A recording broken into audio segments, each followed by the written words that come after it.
And our subject on this edition of the Kwitney Report is the assassination of President Kennedy, a crime that changed our lives. Polls show that most Americans think the killers got away, but our government, which still pursues World War II crimes, isn't pursuing this crime. The compelling evidence has been lost in confusion. Confusion reigned in Dallas on November 22, 1963, clearly shown by this montage of films and panicked radio reports. And in the 25 years since then, the confusion hasn't dimmed. Conspiracy theorists have taken aim at the Warren Commission findings from every direction. So far, none of the theorists has been able to sell the public on any single solution contrary to the official one, that Lee Harvey Oswald was a lone left-wing nut who killed Kennedy without help, and that Jack Ruby was another lone nut who killed Oswald, spontaneously and out of sympathy with the Kennedy family. So far, arguments with the Warren Commission have focused on evidence that we here, like most of you, have found hopelessly inconclusive. For example, slow-motion films and electronically enhanced sound tapes.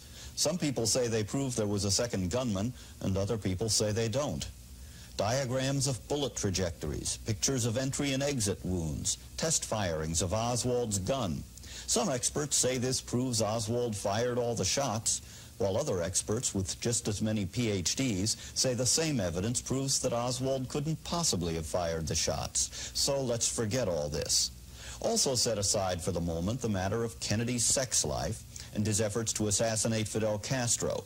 Both matters, it now seems clear, did prompt a cover-up of certain facts after the assassination, but in solving the murder, they are red herrings. They only add to the confusion. Adding further to the confusion, many well-known conspiracy theorists have blown the word of an occasional contrary witness all out of proportion. Every trial lawyer knows that witnesses to big sudden events will honestly differ over what happened. We have satisfied ourselves that there is overwhelming evidence that Oswald did shoot both President Kennedy and Dallas police officer J.D. Tippit, and that the occasional contrary evidence is no more than exists in any big case. But that's where the Warren Commission stopped. We think it's just the beginning. Many people have been linked to the assassination by various conspiracy theorists, but we know for certain that two people did commit crimes in Dallas that weekend, Lee Oswald and Jack Ruby. If one could show a unifying link between the two, surely that link would have become the focus of the investigation. The Warren Commission pictured them as lone wolves because, for reasons we'll explain later, the FBI never told the Warren Commission the pertinent facts. But the link between Oswald and Ruby did exist, and his name was Carlos Marcello. Carlos Marcello is the boss, the capo of the Mafia structure, which centers in the metropolitan New Orleans area and extends into adjoining states. He was very powerful in the gambling business, but that is not to say that he wasn't in the narcotics business, too. And he was. He imported heroin, he distributed heroin. His tentacles in gambling particularly reached all the way to Dallas and Houston. Jack Ruby ran a striptease bar in Dallas.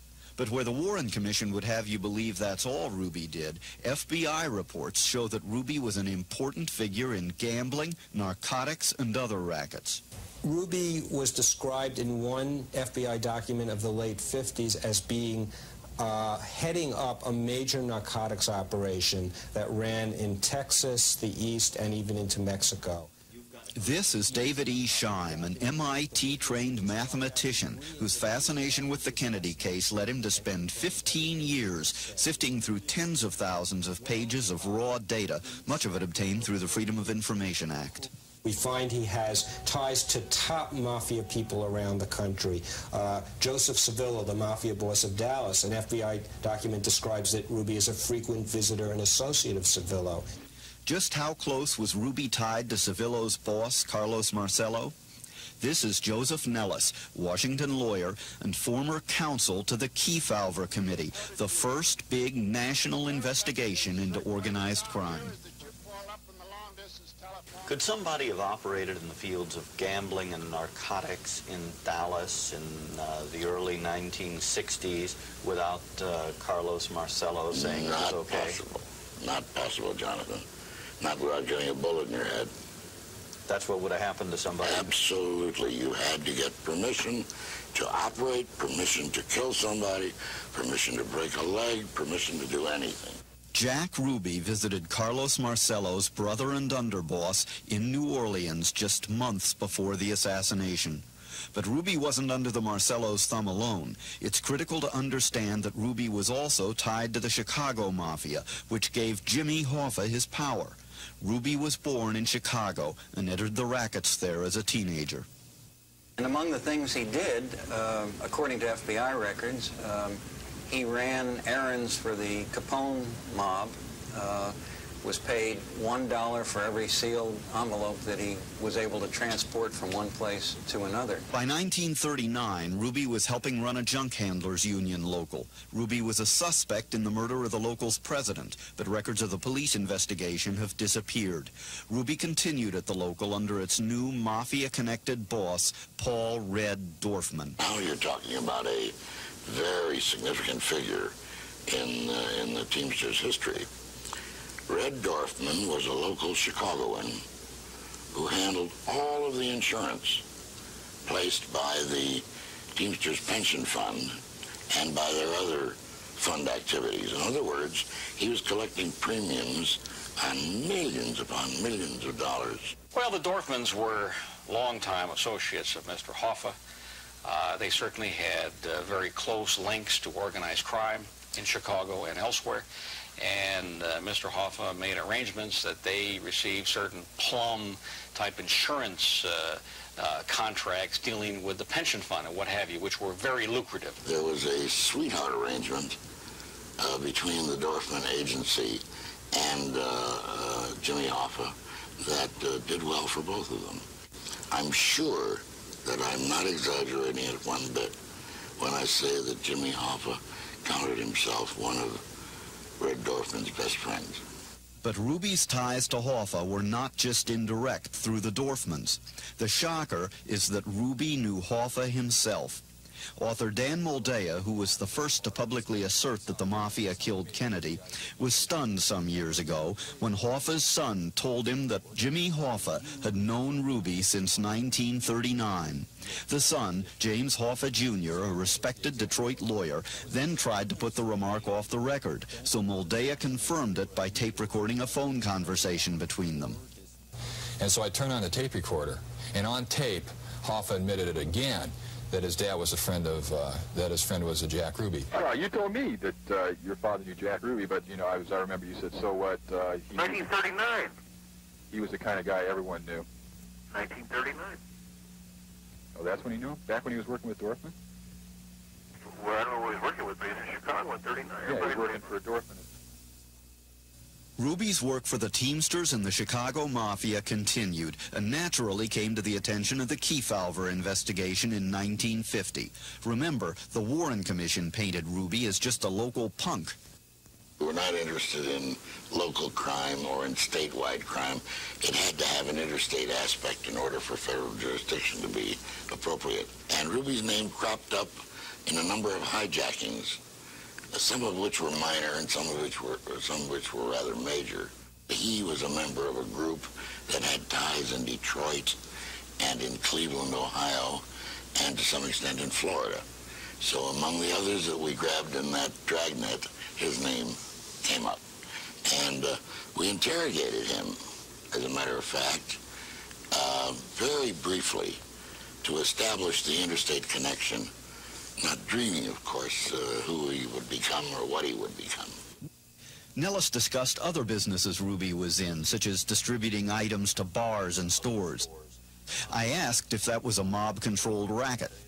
Well, if Ruby had it, it was, because I'm sure, as I sit here, that he never did a thing around Chicago without approval from somebody higher up.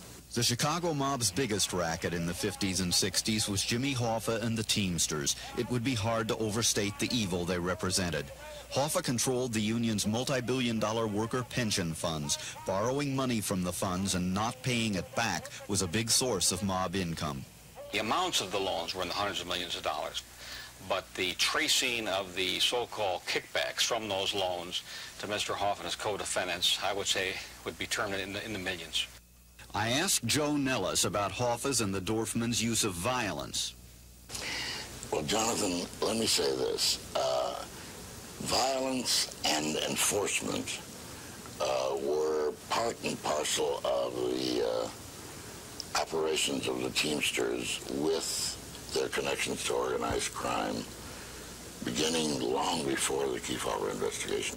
Murder certainly was a major weapon, especially where there was a close daily tie between the local Teamsters Union and the local gangs.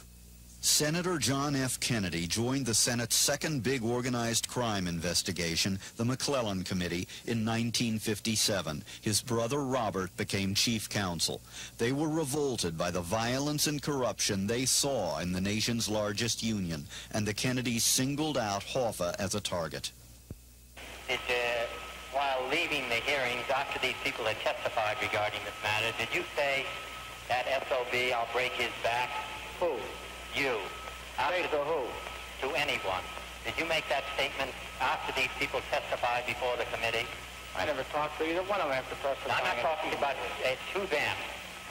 Did you make that statement here in the hearing room after the testimony was finished?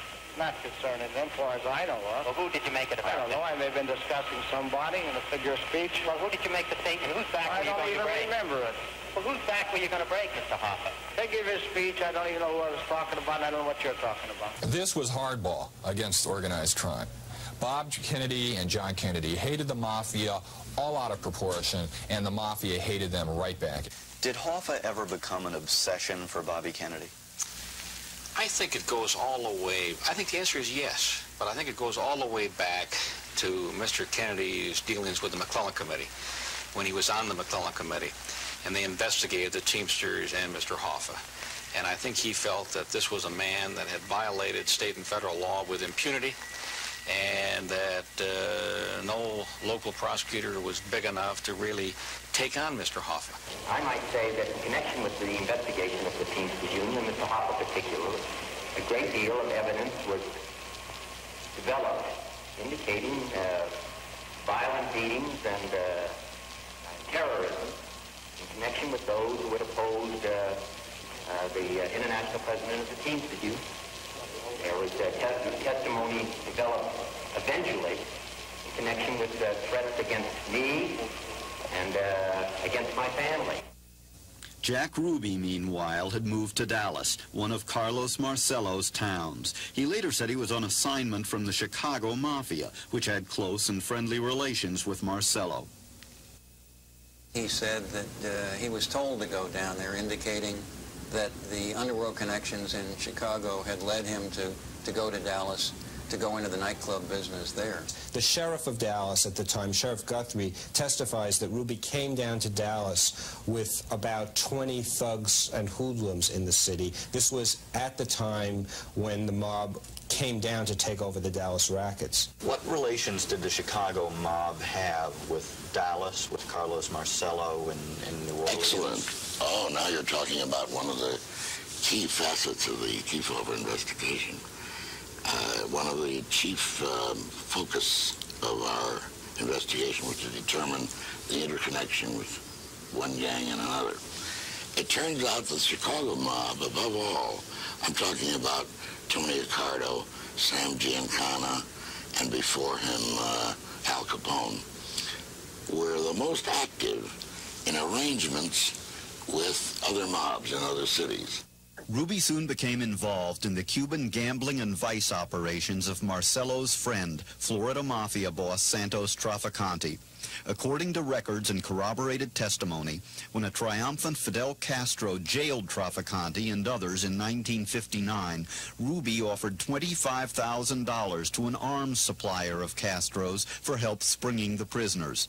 Ruby dashed to Cuba twice, his fare paid by a gambling operative of Traficante's. 4 days after the Kennedy assassination, the CIA learned from a reliable witness that Ruby had personally visited Traficante, a ranking Mafia godfather, in his Cuban jail. Clearly, Ruby's ties to the Mafia weren't just marginal, as the Warren Commission suggested. He was exactly the sort of person to be assigned an important and risky mission, and he was not the sort of person who would have suddenly shot Oswald in sorrow for the Kennedys. But one even more shocking fact was completely ignored by the Warren Commission. Lee Oswald, the one other person we know was plotting murder in Dallas that weekend, also was connected to the Carlos Marcello Mafia organization. Oswald's uncle, Dutz Murrett, who brought Oswald up as a father, Oswald's own father having died in infancy, worked in the Marcello organization. He was a bookmaker and, according to reports, knew Marcello personally. Oswald was quite close to this Marcello-affiliated uncle during 1963, saw him many times. Oswald was associated in various degrees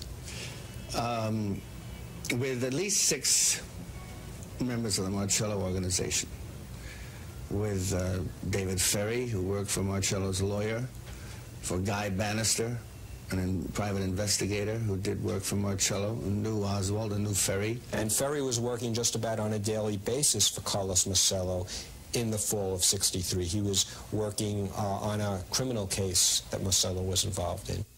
Unquestionably, the Marcello criminal organization was well aware of the existence of Lee Harvey Oswald in New Orleans in the spring and summer of 1963. Oswald operated a highly suspicious one-man pro-Castro organization in a small office building occupied by other men who were all outspokenly anti-Castro. 2 of those men, pilot David Ferry and former FBI agent Guy Bannister, worked for Carlos Marcello, who despised Castro. Oswald had previously known Ferry as leader of an air cadet group Oswald had joined in high school. Oswald, unlike Jack Ruby, was not a career mobster. He was a kid who had already compiled a record that could be viewed as kooky, having shot himself once to avoid an unwanted transfer in the Marine Corps and slashed his wrists to avoid deportation from the Soviet Union, where he had defected. Adding now to this kooky image by handing out pro-Castro leaflets, he was the perfect actor for the role of Patsy in an occasionally used Mafia murder scenario. Ron Goldstock, one of America's most successful mob prosecutors, compares it to the way New York Mafia boss Joe Colombo was shot at a televised public rally a few years after the Kennedy assassination. The killing of Colombo was done in such a way that the killer himself was immediately assassinated, and the person who assassinated the killer then got away. And the killer of Colombo was not a Mafia guy. He was a criminal who... That's right. He was a fringe person, somebody who they might be able to dupe into the actual killing, whether he knew what he was doing and why or not. The same thing may be true of Oswald.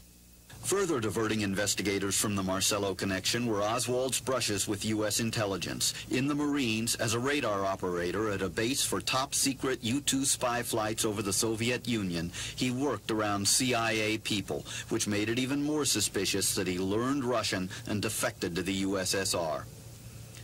His way in and out of Russia was surprisingly well greased, suggesting possible participation in one of many U.S. spy programs of the time, described by former CIA officer Victor Marchetti.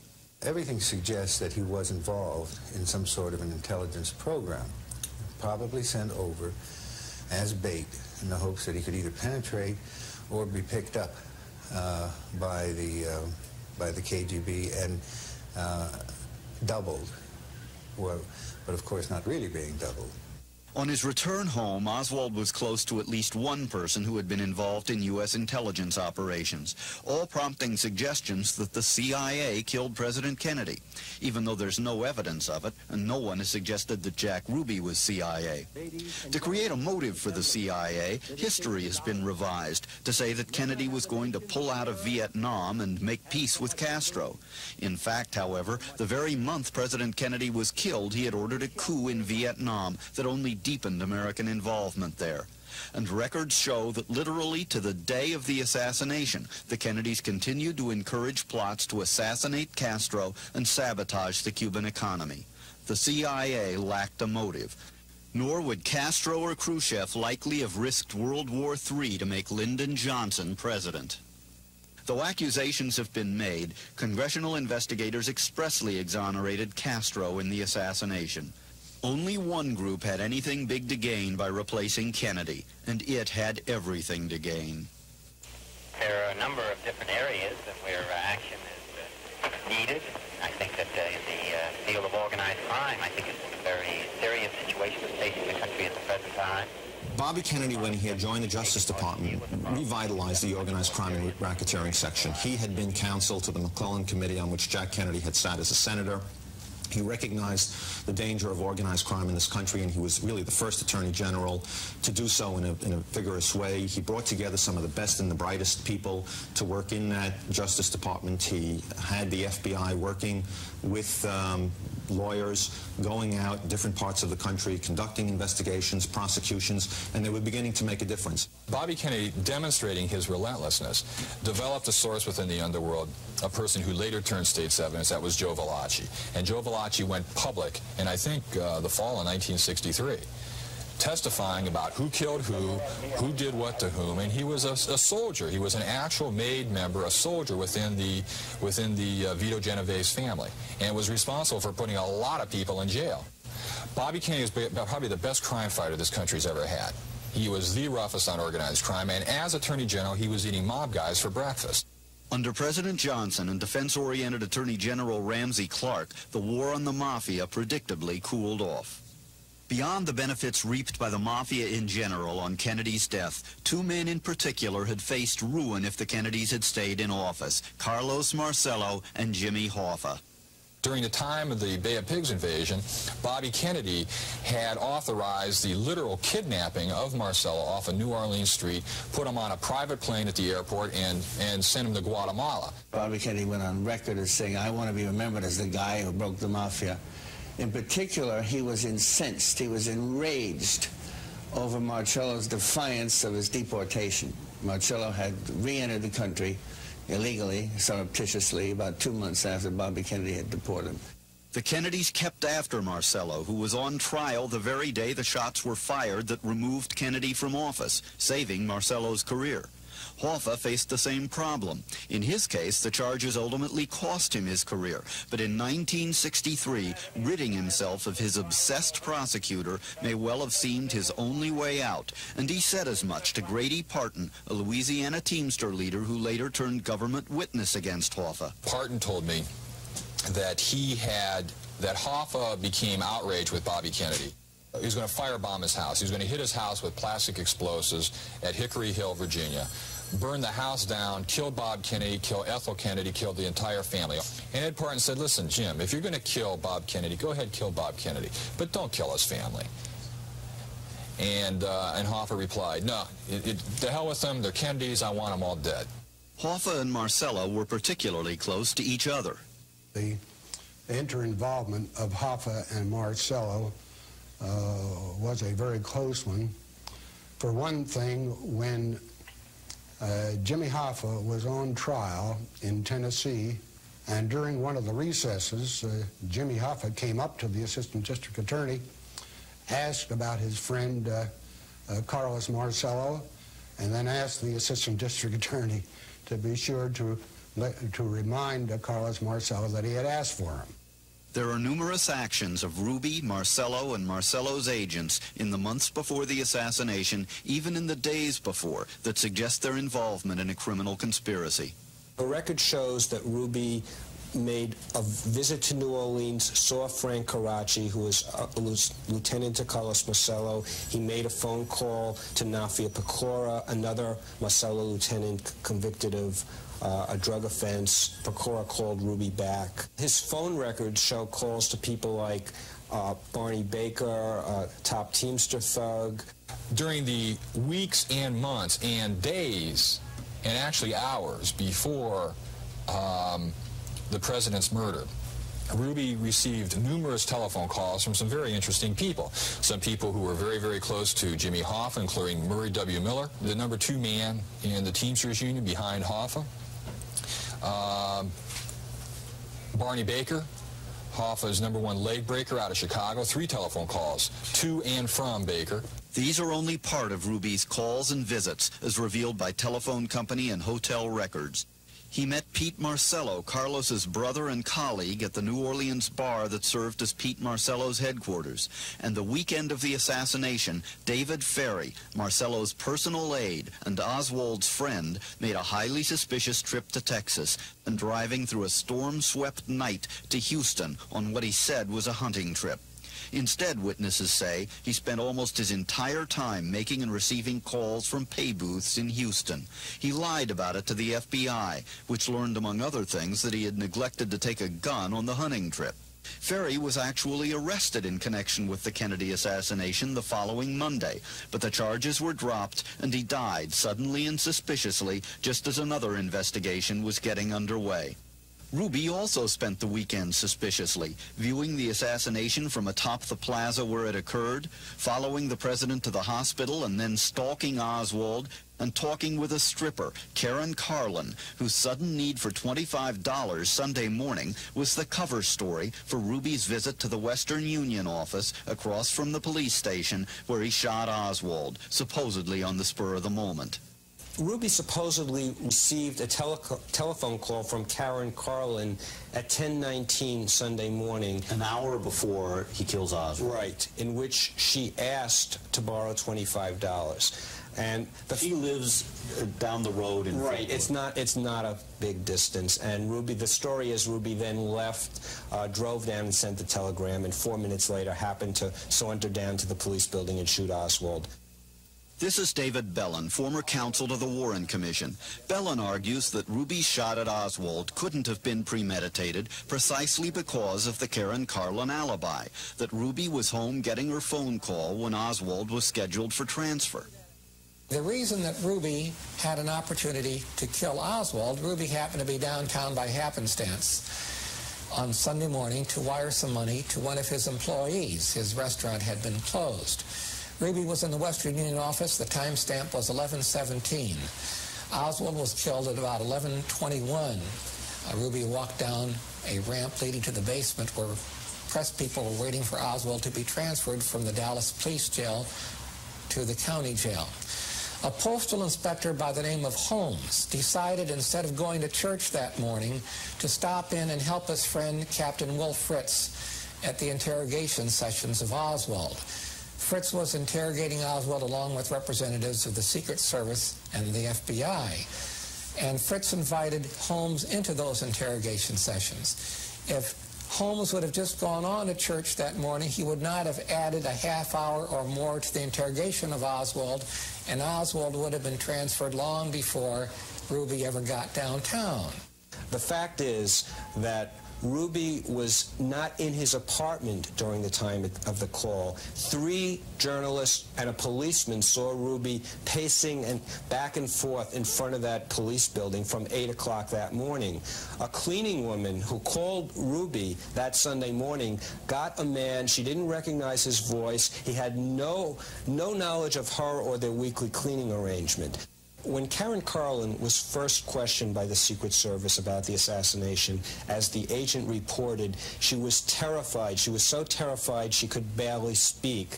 When she finally spoke, as we see in the Secret Service report, she said she believed there was a conspiracy by Oswald, Ruby, and others to kill President Kennedy, and that if she talked, that she would be killed.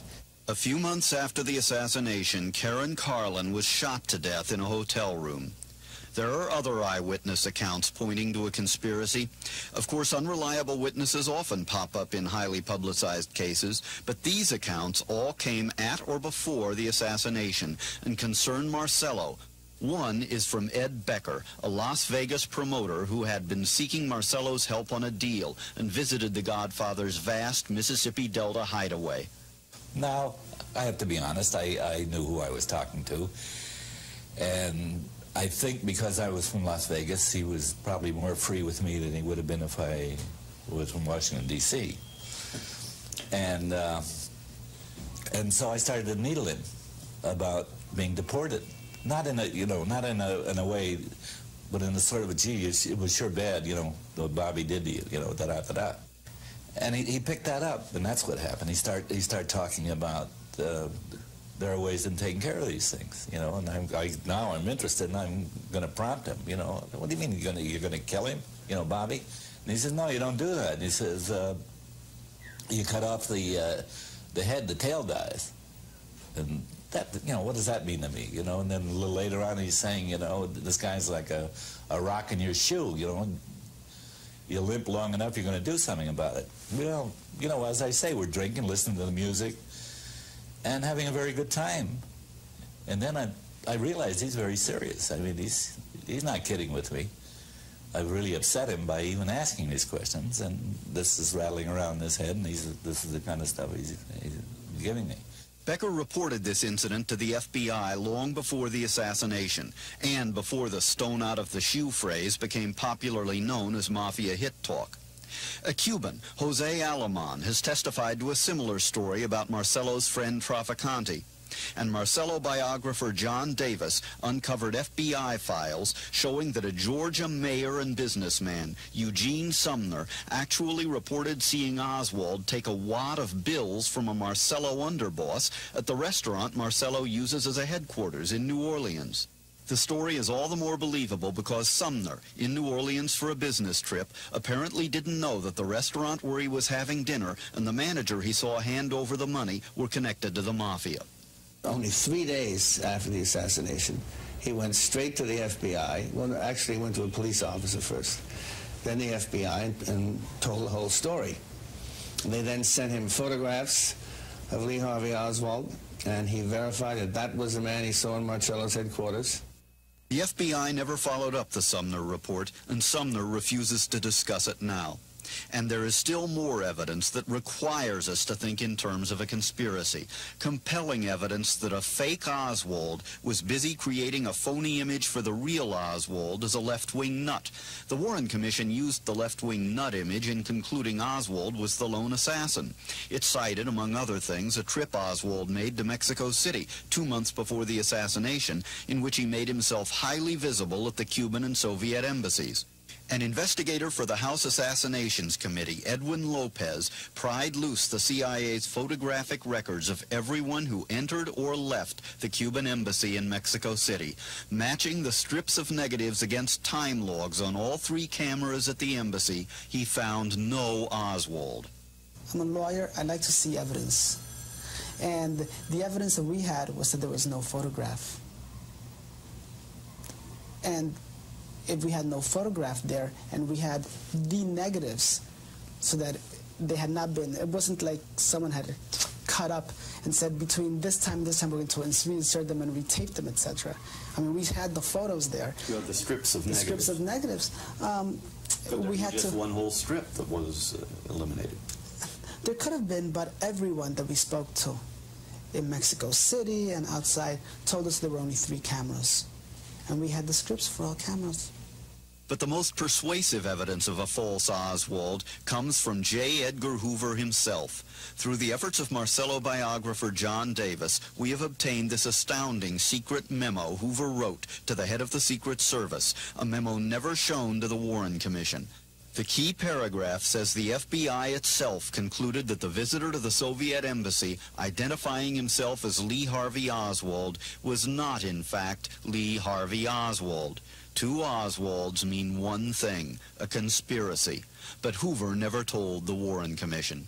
It took until the late 1970s for the House Assassinations Committee to begin to discover the Mafia links to the JFK assassination.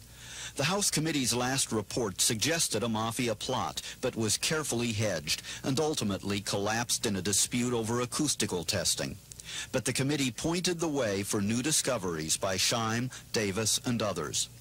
Why didn't the Warren Commission report the relationships and activities that indicate a Mafia conspiracy?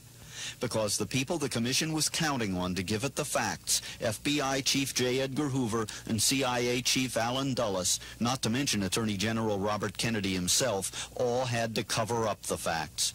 All three men knew that the Kennedys had approved Castro assassination plots and were determined to keep that secret. They also knew that the plots had involved Mafia elements close to Marcello. A thorough investigation might turn this up.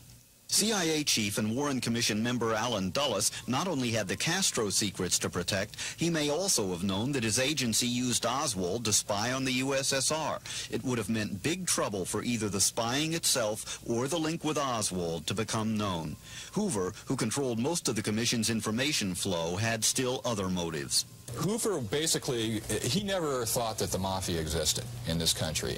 As a consequence, the FBI, which was more interested in the Red Scare and the witch hunts and the commie bashing, they were very much a part of the movement to move the attention away from the Kefauver Committee and organized crimes and syndicate crime, and to move it into the witch hunts of the House Un-American Activities Committee and the Joe McCarthy hearings of the early 1950s. Robert Kennedy, time and again, chewed out J. Edgar Hoover for not getting the information on Carlos Marcello and his organization that he wanted. Okay, so if allegations come in linking Carlos Marcello to the assassination, that was the last thing J. Edgar Hoover ever wanted to hear.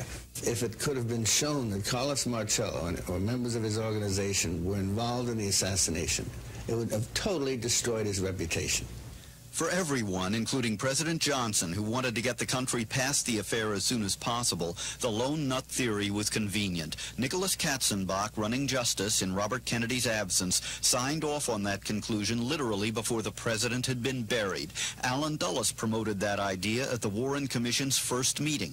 Yet 25 years later, Aaron Cohn, one of the nation's most respected lawmen, says this regarding Carlos Marcello and the Kennedy assassination. One of the toughest things to do in our society is to make people recognize that the old idea about anyone alleging guilt by association has to be waived when you start talking about the conspiracies of organized crime, because organized crime is crime by association. That I believe that there was an adequate basis in the official findings to justify an ultimate indictment by a grand jury, since I believe that there were the necessary ingredients of a conspiracy, two or more people involved, and at least one overt act. There is no statute of limitations on homicide. Godfather Marcello is now 78 years old. I remain skeptical that the criminal test of beyond a reasonable doubt could be met so long afterwards. But it does seem that the preponderance of the evidence, the standard for civil court juries, indicates a Mafia conspiracy to kill President Kennedy. Two of our guests here in the studio agree with Aaron Cohn that a grand jury should meet and indict. They are John Davis, author of the new Marcello biography, Mafia Kingfish, and David Scheim, author of Contract on America. And we are joined by David Bellin, counsel to the Warren Commission, whose new book is Final Disclosure, The Full Truth About the Assassination of President Kennedy, which also contains startling new information about Kennedy's foreign policy. And in Washington, Senator Arlen Specter, another former Warren Commission counsel. Senator, have you written a book? No, I haven't written any book. I'm just here gratis. That's terrific. Yeah. Okay. David Bellin and Senator Specter, let's start with you, David Bellin. I saw you taking notes during the tape you just saw. Well, I took notes because I was so disappointed that a person as sophisticated as you, Mr. Kwitney, has fallen hook, line, and sinker for the central thesis of books of fiction, such as the Mafia conspiracy books, that the Mafia was involved in the assassination of President Kennedy. Whenever you have claims of conspiracy, you have to go to the central thesis of the claim, and you have to apply two things. First is you have to take a look at the heart of the evidence, and the second thing you have to do is apply some common sense. Now, the practical claims that the Mafia conspiracists make are that Jack Ruby was conspiratorially involved because Jack Ruby killed Oswald, and he was therefore some kind of a hitman from the Mafia. You first start with a question of common sense. Mafia hitmen do not go ahead and kill their targets when they're surrounded by the police, when they're sure to be apprehended and incarcerated in a jail and face life imprisonment or possible death. What about the Joe Colombo case? Apart from that practical situation, you have the happenstance of Jack Ruby being downtown in Dallas at the time that he shot Lee Harvey Oswald. There is another reason that Ruby was not conspiratorially involved, and this is something that Senator Specter may want to comment on. But against the advice of Ruby's own attorneys, Ruby demanded that he take a lie detector test, a so-called lie detector test, a polygraph examination, and in fact did take that examination. And in fact, according to the expert who was questioning Jack Ruby, Ruby truthfully answered all questions concerning the assassination and the possibilities of conspiracy, including questions that were asked, was he conspiratorially involved? No. Why did he shoot Lee Harvey Oswald? To save Mrs. Kennedy the ordeal of coming back to Dallas to have to testify in a trial. And the very fact that Ruby would ask to take a polygraph exam is independent evidence of his innocence of conspiracy. Another practical aspect, which has never been discussed in Mr. Scheim's book or by the House Assassination Committee, was that Rabbi Hillel Silverman, who was Ruby's rabbi, who intimately knew Ruby, visited with him in his cell in Dallas several times a week until the time in the following July when Rabbi Silverman left Dallas to accept another pulpit. Rabbi Silverman was absolutely convinced of the innocence of Ruby so far as any conspiracy is concerned. Now, it is true that there are some witnesses, as you indicated in the earlier film introduction to this discussion, which, to be candid, I thought was really not fairly presented because it just presented one side of the story without the other. But it is true. But you're here, and that's, we're glad of it. Well, I trust that Senator Specter and I will therefore have the primary amount of time in this oral discussion.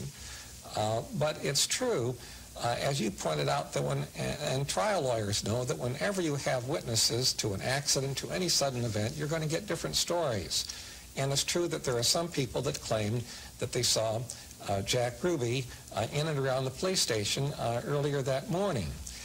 The fact is that if Jack Ruby were going to go ahead and stay around there to make sure that he was going to get Oswald, he would not have left the police station to go and send a wire in the Western Union office because in no event would someone know exactly when Oswald was coming down. Let David Scheim reply. Let me tell you, the police, Lieutenant Revel, had so many witnesses who placed Ruby wandering around the police station that he said he didn't even need Rushing's testimony, and the whole crux of the issue with whether Ruby was convicted on first-degree murder was that his alibi was false. It was a premeditated murder. This is what the jury found. May I supplement that last remark of Mr. Scheim's?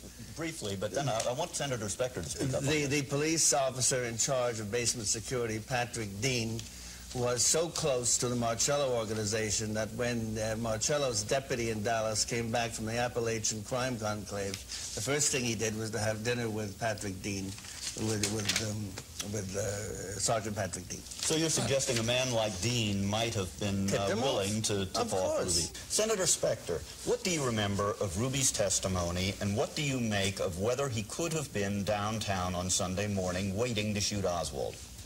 What I recall of Ruby's testimony was that he flatly said he was not involved in a conspiracy and that he passed a lie detector test. When we deal with the question of whether Ruby broadly hinted at a conspiracy, I saw that comment made in Mr. Schein's book at page 3, and I went back and checked the transcript carefully, and it simply isn't so. It was taken out of context. The investigations which have been conducted on the assassination of President Kennedy, and there have been many, many, simply do not support any theory of a conspiracy or any proposition that the Mafia was involved in an assassination. When you asked me earlier if I had written a book, I said, no, I have written no book for profit, but what I might have pointed out was that I participated in writing one book. It's called the Warren Commission Report, which has been read by virtually no one.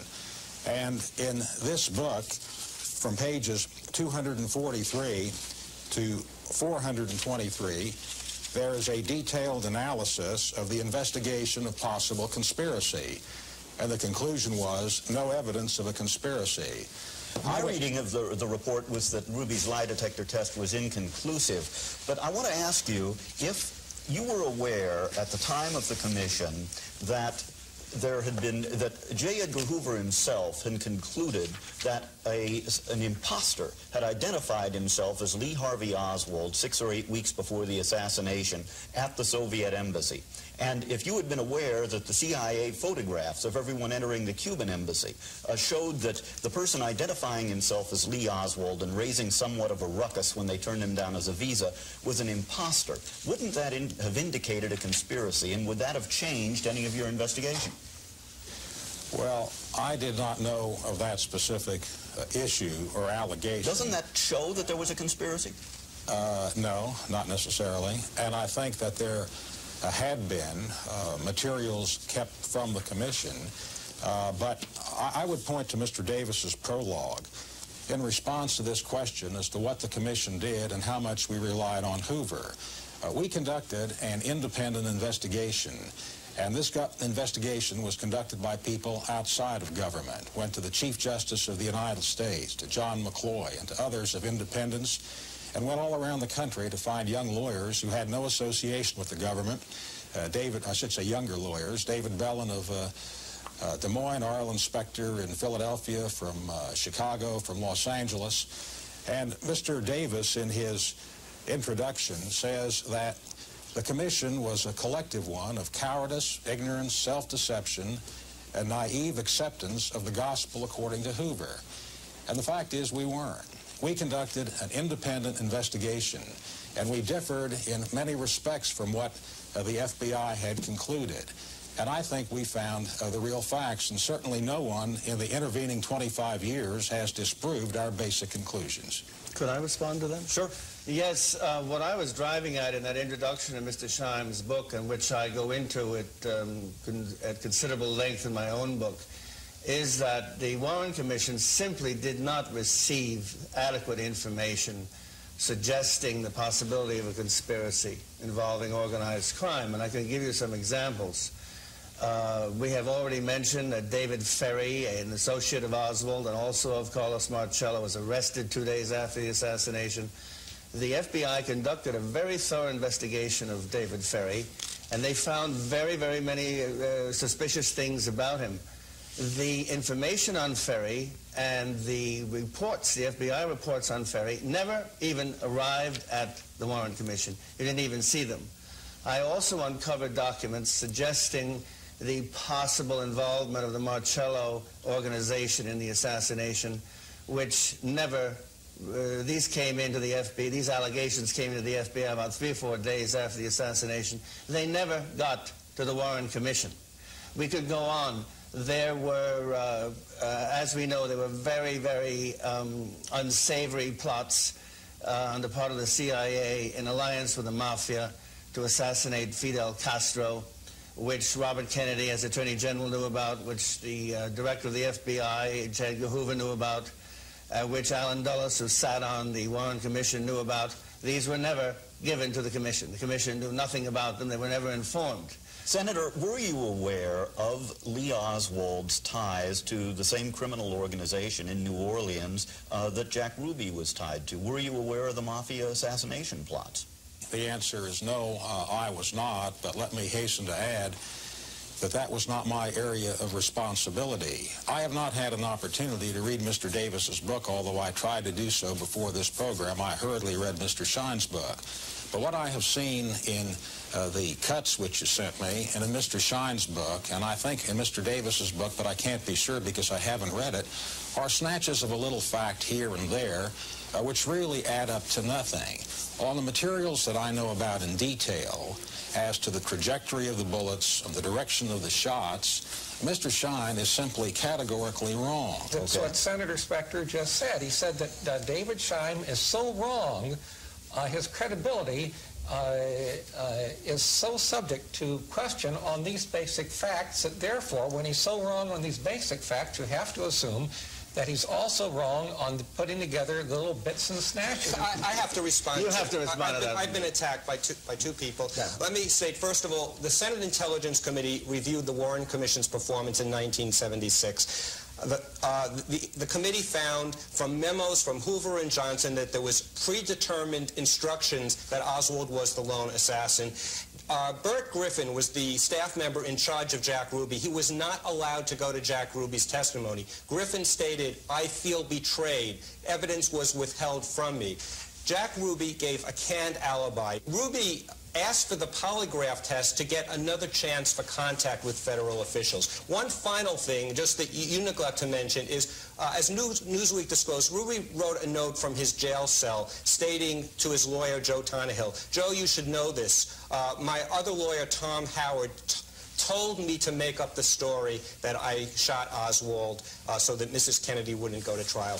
Ruby's alibi is obviously preposterous. Given his background, over 100 witnesses saying that he had close mob ties and a significant mob position, the whole thing is preposterous. Mr. Shime, do you think that Lee Harvey Oswald... May I respond to that? Sure. Yes, Senator Speck. We are not going to settle Ruby's story by picking a piece here and a piece there.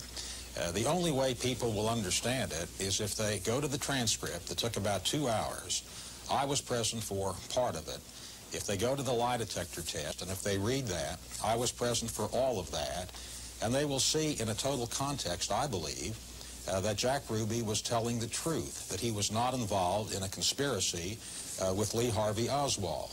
When we have a piece picked here and a piece picked there and a piece picked somewhere else, and it is simply not possible for me to know all those details for many reasons. It was outside of my narrow scope. Some things were not given to the Warren Commission.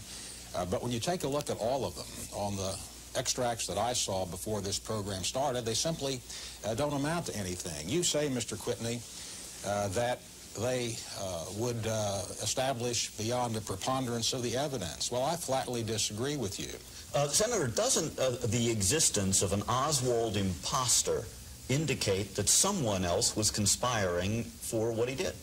Well, I do not know the details of the allegation as to an Oswald imposter. But I do know that the Warren Commission turned over every stone and found no conspiracy.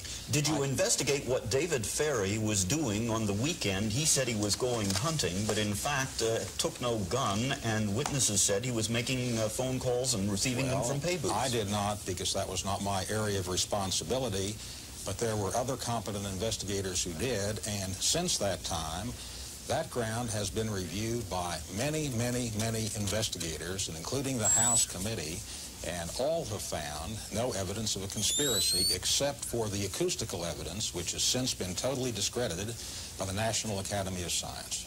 Well, the chief counsel to the House committee said there was much other evidence of conspiracy and, in fact, wrote a lengthy book about it. Well, that's the chief counsel. The House committee, aside from the acoustical evidence, which was discredited, the House committee found no evidence of a conspiracy. Did the commission investigate the conversations that Oswald had with, that Jack Ruby had with high-ranking Teamster and Mafia people in the days and weeks before the assassination, and his own ties with Jimmy Hoffa and the Teamsters? Well, I do not know the answer to that question, again, because it was not my specific area of responsibility. But competent investigators went over every stone that there was available to us at the time. Does it bother you that Hoover reached conclusions about an Oswald imposter and didn't tell the commission? Yes, it does bother me if that, in fact, happened. As I sit here, I do not know if that happened, but we were concerned about what Mr. Hoover was doing. We were concerned about what the CIA was doing. And I believe that even though we did not get the information we should have in some particulars, that we found the correct conclusions. Senator Spector, there are FBI reports of the investigation of David Ferry, which J. Edgar Hoover withheld from you and your fellow commissioners and staff members of the Warren Commission. One report indicated that David Ferry, a friend of Lee Harvey Oswald, met with the boss of the Louisiana Mafia the 2 weekends preceding the assassination.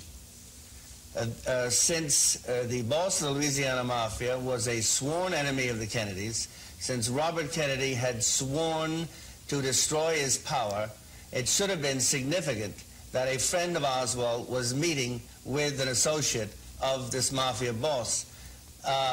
It was so significant, I believe, that J. Edgar Hoover did not want you to see it, and he withheld it. I have the document. It was never sent to the Warren Commission. It is not among the Commission documents in the archives. It was withheld. Well, Mr. Davis, wasn't that made available to the House Committee? It was, and it made the House Committee very suspicious. Well, as okay. a matter of fact, the House Committee... That's the point. It may have made the House Committee very suspicious, but the House Committee did not conclude that the Mafia was involved in a conspiracy to kill President Kennedy. It said it's listed that as came very close to it. One thing that our inspector said. I came to the Warren Commission as an independent young lawyer from Des Moines, Iowa, beholden to no one. In trials, I had always advocated one side or another, but here I was in Washington advocating nothing but the truth. And like Arlen and the other members of the staff, leaving no stone unturned to find the truth. And if you can put yourselves in our shoes, sure, we have preliminary reports of the FBI, and there were literally hundreds of FBI interviews, and I might add, by the way, many FBI reports were inaccurate. If you want to go ahead and build a case on a sheaf of inaccurate FBI reports, there are literally hundreds of them. The FBI just sometimes is not accurate when it records information. The Senate Intelligence Committee found that the FBI and CIA lied to the Warren Commission. The House Select Committee, regardless of what Mr. Specter infers their motives, concluded the murder of President Kennedy was probably a conspiracy, that the Mafia had the motive, means, and opportunity to kill him. Let me quote exactly what that House Committee basically said, because I can tell you...